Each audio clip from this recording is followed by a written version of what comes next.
A year ago, regular unleaded gasoline was $2.51 a gallon. Today, it's $3.19. Police say it's not enough to simply remove your GPS from your front windshield. You actually need to hide it out of sight and then wipe away the suction mark. National titles aren't a rare thing here with competitive cheer teams. They've had 2 national titles in the last 5 years that they've been considered a sport, both in the last 2 years. You might think shipping coupons would be pretty cheap because they're light, but actually each one of these boxes weighs over 10 pounds, and the auxiliary uses the post office flat rate for shipping. Colin Bowen's funeral was held here. He's one of more than 4,000 U.S. soldiers who has been killed since the beginning of the war. But it's the ones back home that are truly affected.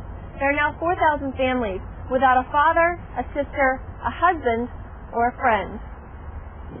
This school bus, carrying 44 students, was on its way to William Wirt Middle School when it ended up overturned.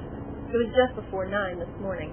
I mean, just to hear these kids scream like that and crying, I mean, it hurts. The driver was on Riverdale Road attempting a left-hand turn onto 61st Place, despite oncoming traffic. The school bus driver failed to yield the right-of-way to that oncoming and favored traffic, accelerated at such a rate of speed that was greater than reasonable and prudent, and simply during that left-hand turn, his speed alone caused that school bus to tip over.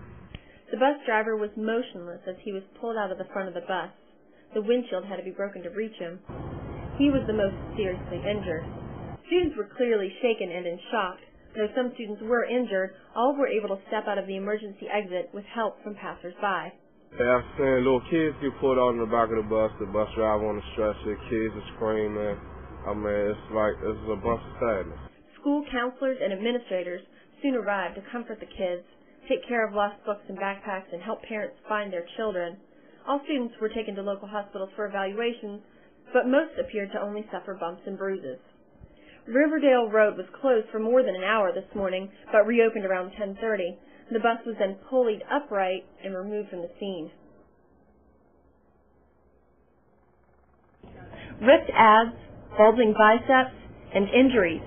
No, this isn't the women's basketball team, it's women's cheerleading, a sport at the University of Maryland, and these women are competing for a national title. Every year you have to come out with something harder, something more creative, and when you're the best, judges judge you harder. So it really helps push us at practice knowing that we have to be absolutely perfect. Competitive cheerleaders are not the same people you see on the sidelines. That's the Spirit Squad. The only job for this all-female team is to compete and win. National titles aren't a rare thing here with the competitive cheer team. They've had 2 national titles in the last 5 years that they've been considered a sport, both in the last 2 years. The pressure for a three-peat is high. As freshman Samantha Ford says, living up to the expectation of a national title can be difficult.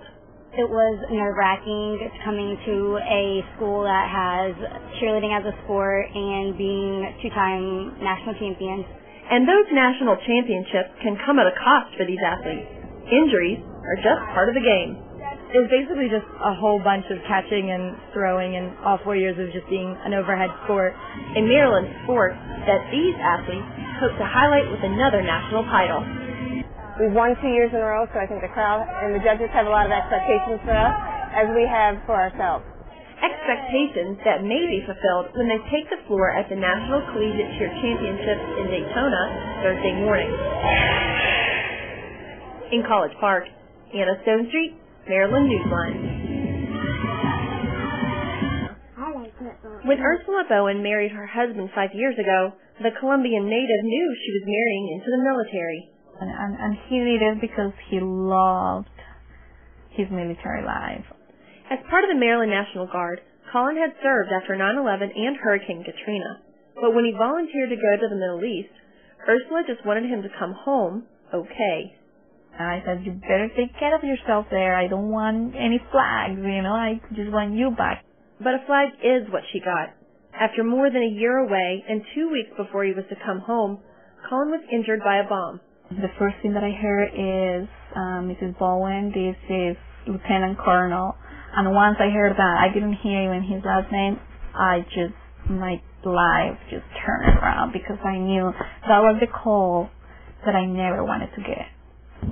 After an extensive stay in a Texas hospital, Colin died March 14th. Colin Bowen's funeral was held here. He's one of more than 4,000 U.S. soldiers who has been killed since the beginning of the war. But it's the ones back home that are truly affected. There are now 4,000 families without a father, a sister, a husband, or a friend.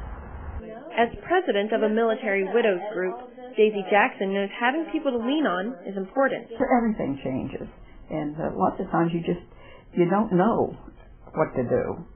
So I think an organization like this, Society of Military Widows, is very, very helpful.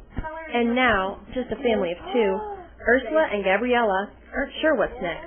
Right now, I think I'm still in shock. I'm still trying to really realize that it did happen. Realizing what happened and moving forward without forgetting. In Perry Hall, Anna Stonestreet, Maryland Newsline.